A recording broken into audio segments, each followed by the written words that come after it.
सितंबर 2023 में वज़ीर-ए-आज़म inspection commission ने पाकिस्तान नेशनल शिपिंग कॉरपोरेशन की जानिब से दो पुराने जो बहरी जहाज़ थे जो तिजारती मकासद के लिए इस्तेमाल होते हैं, जो कि $42 मिलियन में ख़रीदे गए थे, लेकिन पेपरा रूल्स को उसमें फॉलो नहीं किया गया था। ये एक बड़ी सरप्राइजिंग मूव थी। प्राइम मिनिस्टर ने इसके ऊपर कंसर्न शो किया। प्राइम मिनिस्टर इंस्पेक्शन कमीशन ने अपनी रिपोर्ट प्राइम मिनिस्टर को जमा करवाई और जिसके बाद प्राइम मिनिस्टर शहबाज शरीफ ने इस फाइनेंशियल मुबैना जो माली बदउनवानियाँ थी उसको अनअर्थ करने के लिए और जिम्मेदारों को तयन करने के लिए ये मामला पेपरा बोर्ड को भेजा था। और पेपरा बोर्ड से ये कहा गया था कि इसके ऊपर अपनी लीगल ओपिनियन दीजिए कि क्या इसके अंदर पेपरा रूल्स को फॉलो किया गया है या नहीं। क्या पाकिस्तान नेशनल शिपिंग कॉरपोरेशन किसी ब्रोकर के साथ निगोशिएशन करके इस्तेमाल शुदा दो बहरी जहाज़ खरीद सकती थी। तो जिसके ऊपर ये मामला क्लास साहब तकरीबन 1 साल से ज़्यादा अरसे तक पेपरा के अंदर लटका रहा और पेपरा के बोर्ड ने इस मामले का दरमियानी हल निकाला है कि जिसके ज़रिए से जो जिम्मेदारान लोग हैं जिन्होंने पेपरा रूल्स के अगेंस्ट जो दो बहरी जहाज़ खरीदे थे, जिनकी मालियत $42 मिलियन है, सिंगापुर की कंपनी से खरीदे गए। उसके अंदर एक पाकिस्तानी कंपनी भी थी जिसके ज़रिए से सारी डील को निगोशिएट करके किया गया। प्राइम मिनिस्टर इंस्पेक्शन कमीशन ने पॉइंट आउट किया कि ये इलीगल एक्टिविटी थी, इसके अंदर माली बिज़ाब्तियाँ हुई हैं, इंक्वायरी और तहकीकात होनी चाहिए। 1 साल तक मामला पेपरा बोर्ड के सामने पड़ा रहा और पेपरा बोर्ड ने प्राइम मिनिस्टर को ये रिपोर्ट दी है कि ये मामला पेपरा रूल्स के अंदर बहुत सी इफ़ एंड बट्स हैं, ऐसा हो सकता था, नहीं हो सकता था। आप इसको खुद इस मामले को देख लें। पेपरा रूल्स को अगर ऐसे करते तो वायलेशन नहीं होनी थी। अब अगर उन्होंने ऐसा कर लिए चूंकि प्रोविजन नहीं थी तो इसको अब नज़रअंदाज करके आगे बढ़ सकते हैं। दोनों जो बहरी जहाज़ खरीदे गए हैं इसको पाकिस्तान शिपिंग कॉरपोरेशन ने उसको एक का नाम दिया सरगोदा, एक बहरी जहाज़ का नाम है, दूसरे का नाम है मरदान। अब ये सरगोदा और मरदान दोनों जहाज़ PNSC के पास मौजूद हैं। $42 मिलियन की पेमेंट हुई है। पेपरा रूल्स से हट के प्राइवेट कंपनी के जरिए से सिंगापुर कंपनी के साथ बातचीत करके ढूंढे गए हैं। उन्होंने कहा जी नहीं, हम खरीद नहीं सकते थे, बड़े महंगे आने थे, तो हमने पुराने खरीद लिए और एक पुराना एग्रीमेंट था जिसका सहारा लिया कि उसके जरिए से हम खरीद सकते थे। पेपरा ने भी कहा कि मामला ठप कर दें, इसको मामले को मजीद आगे ना बढ़ाएं और जो सरगोदा और मरदान के बहरी जहाज़ आ चुके हैं इनको समुद्री हदूद में बस सफ़र जारी रखने की इजाज़त दी जाए। मेरा भी ये ख्याल है, आने लाइटर नोट जो उनको मशवरा दिया ना पेपरा ने कि जी जान दो जी, बस छोड़ें, आप किस चक्कर में पड़ गए, बस जो आना था पेमेंट्स होनी थी, पैसे देने दिलाने थे, ये कर लें।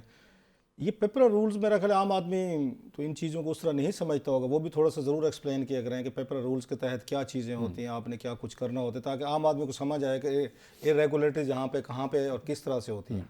2 चीज़ें सर, एक तो प्राइम मिनिस्टर इंस्पेक्शन कमीशन की वो जो कभी अथॉरिटी होती थी, कोई खौफ होता था, बड़े अरसे बाद आपको स्टोरी लाएँ। मुझे तो याद पड़ता, अगर मैं गलत नहीं कह रहा, पहले 8-10 साल पहले कोई हमने पढ़ी होगी स्टोरी के प्राइम मिनिस्टर, ये इंस्पेक्शन कमीशन भी इस मुल्क में है, वो भी इन्वेस्टिगेशन करता है, उनके कहने पे भी कोई कार्रवाइयाँ होती हैं, कोई।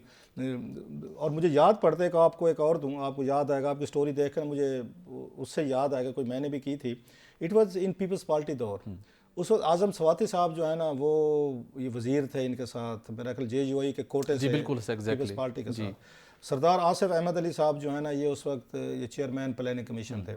उस वक्त भी जहाज़ खरीदे गए थे किसी वक्त आपके पास, क्योंकि डाटा आपको मिल जाता होता है, मुझे याद है उस वक्त डॉक्यूमेंट से मेरे पास, आप मुझे ढूंढने पड़ेंगे, पता नहीं कहाँ पे हैं।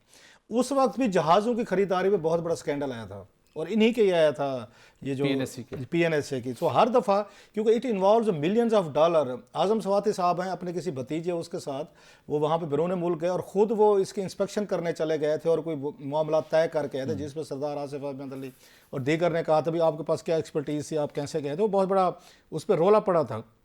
सो जब भी ये इस तरह का कोई जहाज़ खरीदा जाता है, इसकी कोई ना कोई स्कैंडल बनता होता है, इसकी कोई ना कोई खबर बनती है, because of the money involve in it, जो आप उसमें बैठे उसमें कर रहे हैं कि 42 मिलियन का मतलब ये $4 करोड़ 20 लाख अब लगाएं इसको साथ में जाके। और पाकिस्तान का एक कल्चर है कि मुमकिन ही नहीं है कि अगर आप बता रहे हैं जो कि उस पेपरा रूल्स फॉलो नहीं किए गए, तो फिर तो आपकी मतलब वो डिस्क्रिप्शन है कि आप गए सवाब दी दे, हाँ भी आए भट्टी साहब कितने का लेना हो जी, 40 रुपये को, नहीं जी 50 कर लें, वो जी 20 कर लें, 30 कर लें। मैं आपको एक और बताऊं कि पाकिस्तान में डील्स कैसे होती हैं, ताकि आम आदमी को पता चले कि इसमें माल पानी कैसे बनाया जा सकता है। किसी दिन इसाक हकवानी साहब को लें, उन्होंने मुझे बताया था कि जनाब मुशर्रफ के दौर में चाइना से जो मंगवाए गए थे रेलवे इंजन लोकोमोटिव्स वगैरह, उसकी जो बिल बना था वो कोई तकरीबन 52-55 मिलियन डॉलर का था। ये हुआ था, मतलब ये मुशर्रफ साहब 2002 की बात कर रहे हैं, 2001 के बाद हुआ था। बल्कि जब हकवानी साहब वगैरह ने ये वज़ीर बने तो इन्होंने फिर उसके बाद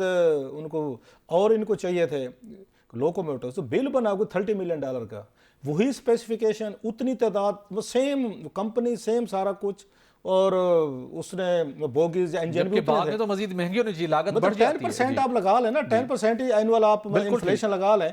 उन्होंने इनको बिल भेजा ना $30-32 अरब का।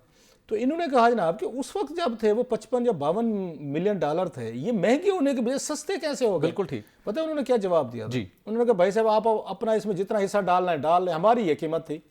सर अंदाजा करें कहाँ $30 मिलियन कहाँ पे आपके 54 या 52 के करीब थे, एग्जैक्ट मुझे याद नहीं, 2000 मेरा ख्याल 7-8 की बात मैं कर रहा हूँ, 6-7 की कर रहा हूँ। तो ये मुझे उन्होंने कहा जी हम हैरान रह गए कि कीमत कम होगी। उसने कहा अपना हिस्सा डाल लें भाई।